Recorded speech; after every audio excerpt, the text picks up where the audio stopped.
धरती पर 70% से ज़्यादा जल होने के बावजूद भी आज हम जल संकट से जूझ रहे हैं। इसीलिए इस विषय पर चर्चा करने के लिए institute of environment and sustainable development के विभागाध्यक्ष डॉक्टर वीरेंद्र कुमार मिश्रा के साथ आज हम इस विषय पर चर्चा करेंगे।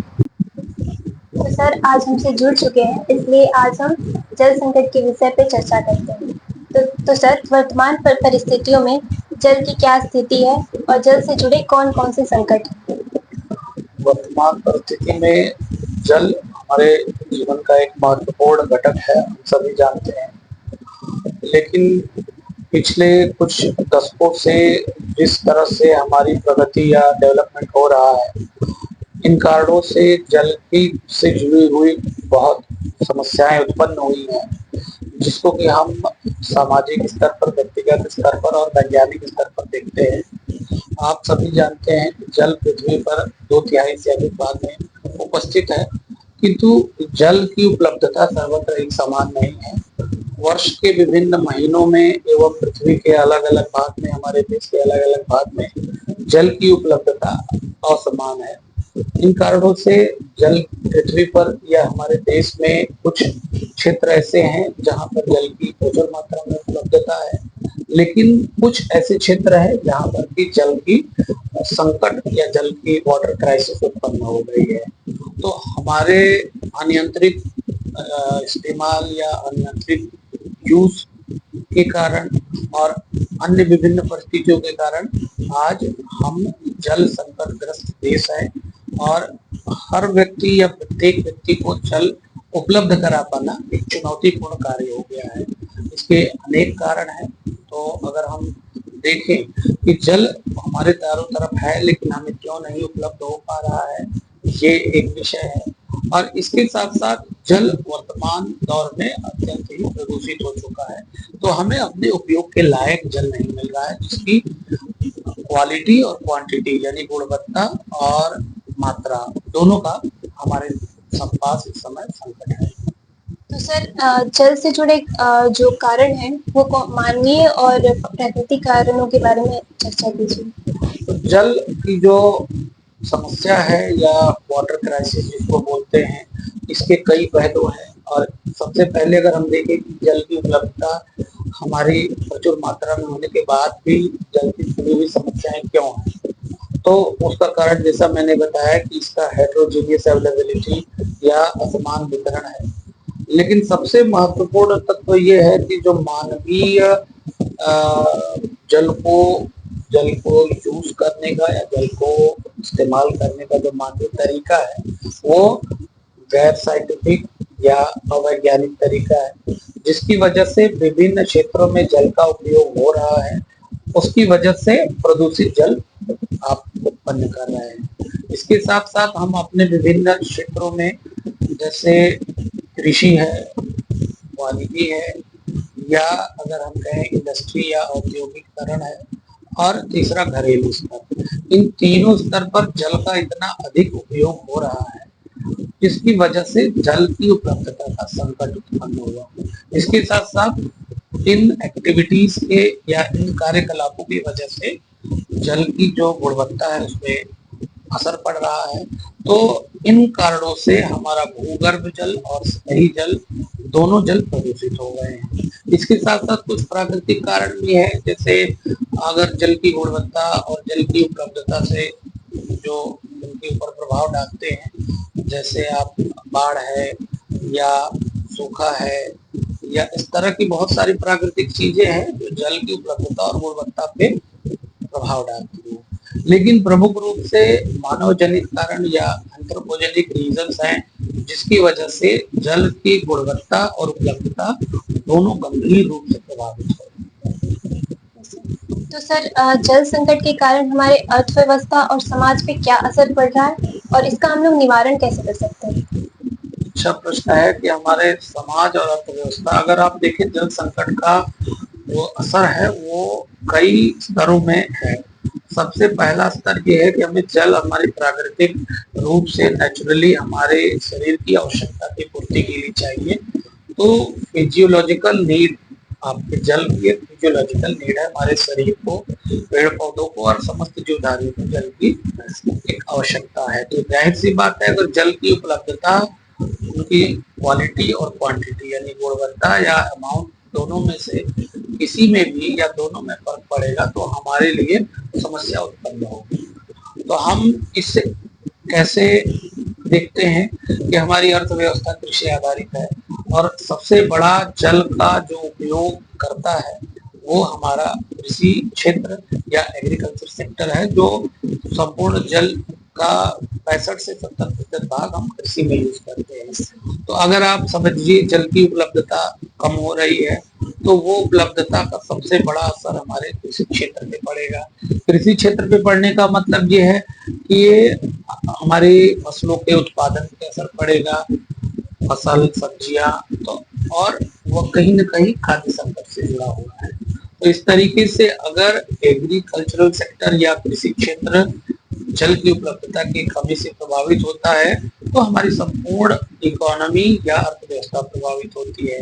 दूसरी चीज है, व्यक्तिगत स्तर पे अगर हम देखें तो जल हमारे देश में या किसी ट्रॉपिकल कंट्रीज में हमारे जो कुल रोग हैं उनका 80% जो दूषित जल है उनके इस्तेमाल से होता है। तो आप ये समझ सकते हैं कि अगर हम दूषित जल पी रहे हैं तो हमारा हमारे जो जनसंख्या है, जनजीवन, वो विभिन्न प्रकार के रोगों से ग्रस्त होगा। उसका बहुत सारा पैसा बीमारियों से लड़ने में जाएगा और एक गरीब देश के लिए या एक इस तरह के डेवलपिंग कंट्रीज के लिए ये चैलेंज बहुत बड़ा है कि हम जल की उचित मात्रा, उचित क्वालिटी या उचित गुणवत्ता के साथ सबको प्रदान कर सकें। ये आज भी हमारे आजादी के इतने वर्षों बाद भी यह एक चुनौती बना हुआ है। तो अगर जल की उपलब्धता या गुणवत्ता में किसी तरीके से कमी आती है तो हम व्यक्तिगत स्तर पे, सामाजिक स्तर पे और एक देश के स्तर पे प्रभावित होंगे। और इतनी बड़ी परिस्थितियों में आप देख सकते हैं कि जो जल के बंटवारे से, जल के डिस्ट्रीब्यूशन को लेकर के दो जिलों में, दो स्टेट्स में, और या अगर हम कहें कि दो देशों में भी अनेक युद्ध हो चुके, या हम कई देशों से घिरे हुए हैं और सभी देशों के साथ हमारे जल को लेकर के कुछ न कुछ समस्याएं हैं। तो इस तरीके से अगर जल की उपलब्धता प्राकृतिक रूप से और शुद्ध नहीं होगी तो हमारे लिए चुनौती व्यक्तिगत स्तर पे, सामाजिक स्तर पे और अर्थव्यवस्था के स्तर पर होगी। अगर हम एक डेवलपिंग नेशन से डेवलप्ड नेशन बनना चाहते हैं तो ये एक बड़ी ही मूलभूत आवश्यकता है कि जिसमें हम एक उचित स्तर पर जल सबको प्रदान कर सकें। ये समस्याएं हमारे सामने आएंगी, आज भी है। आप जल संकट का दृश्य किसी भी बड़े महानगर में देखें। बहुत छोटा एग्जाम्पल, आज कुछ ही दिन पहले दिल्ली में जल की गंभीर समस्या जून के महीने में थी और छोटे छोटे कॉलोनीज में या झुग्गी झोपड़ियों में टैंकर के माध्यम से जल सप्लाई किया गया। इसी तरीके से जो हमारे जो कुछ ऐसे क्षेत्र हैं जहाँ वर्षा कम होती है, आप देखेंगे गुजरात, राजस्थान या इस तरह के क्षेत्र हैं जहाँ पर भी जल की बड़ी समस्या है। तो सीधी सी बात है, अगर जल हमारे पास उपलब्ध है तो पर्याप्त मात्रा में हो और साथ साथ उसकी उचित गुणवत्ता में हो। नहीं, अगर हम ऐसा करने में असफल हैं तो हमारे दिन प्रतिदिन की समस्याओं के साथ साथ अर्थव्यवस्था के स्तर तक की जुड़ी हुई समस्याएं उत्पन्न करेगी। तो सर हम लोग जल संरक्षण करने के लिए क्या-क्या विधियां अपना सकते हैं? जल संकट से निपटने के लिए जल संरक्षण एक बहुत महत्वपूर्ण विधि है या महत्वपूर्ण तरीका है, लेकिन हम जल संरक्षण से पहले हमें कुछ चीजें जाननी होंगी कि जल संकट का कारण क्या है और जल संकट का निवारण कैसे हो सकता है। जल संरक्षण जल संकट से निपटने के लिए एक माध्यम हो सकता है, लेकिन उस माध्यम तक पहुंचने से पहले हमें इस समस्या या इस कठिनाई के बारे में संपूर्ण ज्ञान करना होगा। जल संरक्षण के लिए पहले जल संकट के विभिन्न आयाम, जैसे कि हमारा डिमांड और सप्लाई में क्या डिफरेंस है या हमारे देश में जल से जुड़ी हुई मूलभूत समस्याएं क्या क्या हैं, हर देश, हर कंट्री की अलग अलग समस्या है, उनको जानने के बाद एक प्रॉपर, जिसे कहते हैं उचित प्रबंधन, जल प्रबंधन करना ये जरूरी है। जल प्रबंधन के अंतर्गत हम जल की उपलब्धता को इंश्योर या सुनिश्चित करने के लिए एक प्रदूषण निवारण और उसके साथ साथ जल संरक्षण करेंगे। और जल संरक्षण के कई तरीके, कई माध्यम हैं जिसके पे हम विस्तार से चर्चा कर सकते हैं।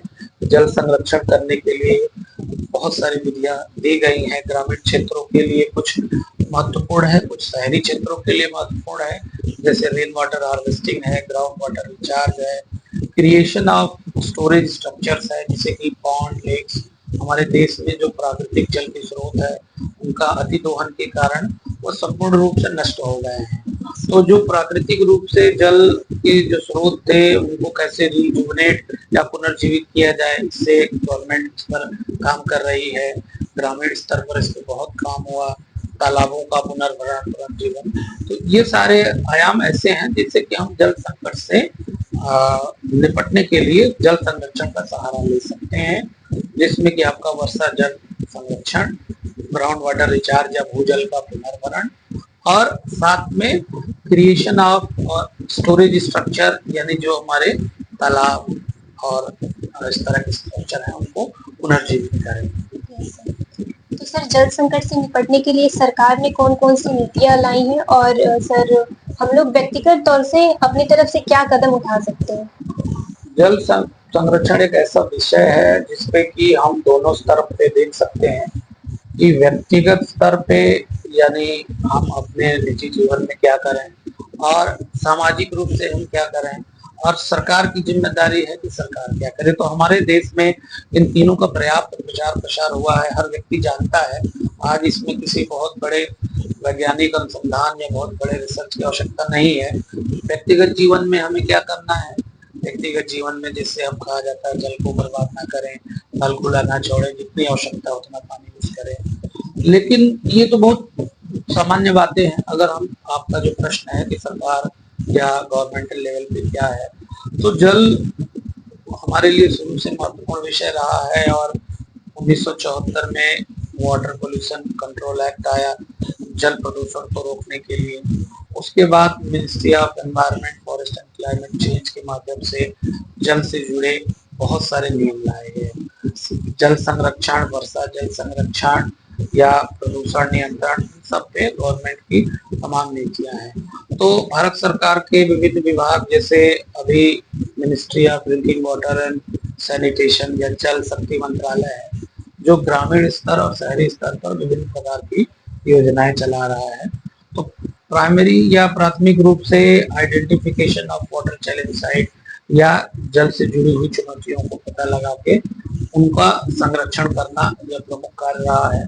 जैसे मनरेगा के अंदर गांव में तालाबों का पुनर्भरण या रीस्ट्रक्चरिंग किया गया। तो हमारे पास एक बहुत सुंदर और बहुत वैज्ञानिक तरीके से बने हुए तालाबों की श्रृंखला गांव में होती थी, लेकिन बढ़ती हुई जनसंख्या के दबाव के तले ये तालाब जो है नष्ट हो गए, इनमें खेत या घर बना लिए गए। तो जो हमारा पूरा नेटवर्क है वो डिस्टर्ब हो गया, जिसकी वजह से जो वर्षा का जल है वो तालाबों तक नहीं पहुंचता है, तालाबों का जल नदियों तक नहीं पहुंचता है, और ये पानी बाढ़ के रूप में आ जाता है। और कुछ समय बाद आप देखेंगे कि बरसात के थोड़ी समय बाद जल संकट खड़ा हो जाता है।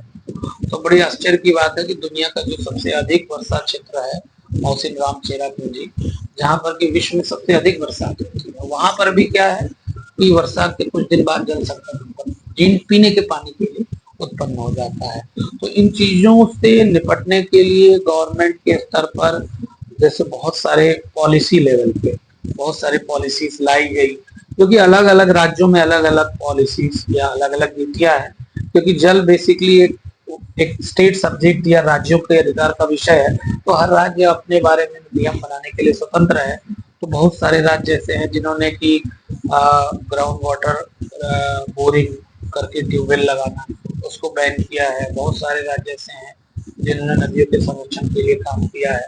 उत्तर प्रदेश में गंगा के संरक्षण के लिए या तालाबों के संरक्षण के लिए काम चल रहा है। तो अगर आप देखेंगे तो आप पाएंगे कि सरकार अपने स्तर पर जल संरक्षण के लिए ग्रामीण एवं शहरी स्तर पर बहुत सारे कार्यक्रम क्रियान्वित कर रही है, जिससे निश्चित तौर पे थोड़ा सुधार हुआ। लेकिन आज की समय में स्थिति फिर भी चिंतनीय है कि हम इस पे सोचें कि आने वाले समय में जल के लिए हम किस तरीके से परेशान होंगे।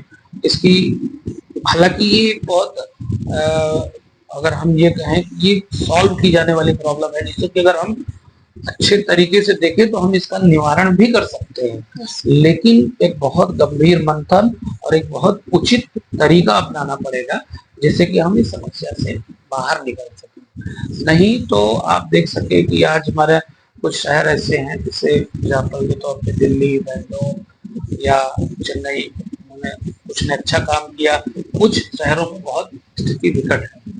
अभी बैंगलोर की स्थिति आपने देखा, दिल्ली देखा, तो क्योंकि जनसंख्या का घनत्व तो इतना अधिक है कि सबको हर तरह से जल उपलब्ध कराना एक चुनौती है। तो इसलिए सरकार के द्वारा किए गए कार्यक्रमों की जानकारी लें, व्यक्तिगत स्तर पर हम क्या कर सकते हैं इसको देखें, तो हम जल संरक्षण करके जल के संकट को थोड़ा दूर कर सकते हैं। लेकिन अभी भी स्थिति कठिन, रास्ता कठिन है। आगे हमें आने वाले समय में समस्याएं अभी और बढ़ेंगी। बहुत बहुत धन्यवाद सर, आपने हमें जल संकट के बारे में बहुत सारी जानकारियाँ दी और जल का संरक्षण हम लोग कैसे कर सकते हैं इसके बारे में भी सर ने बताया।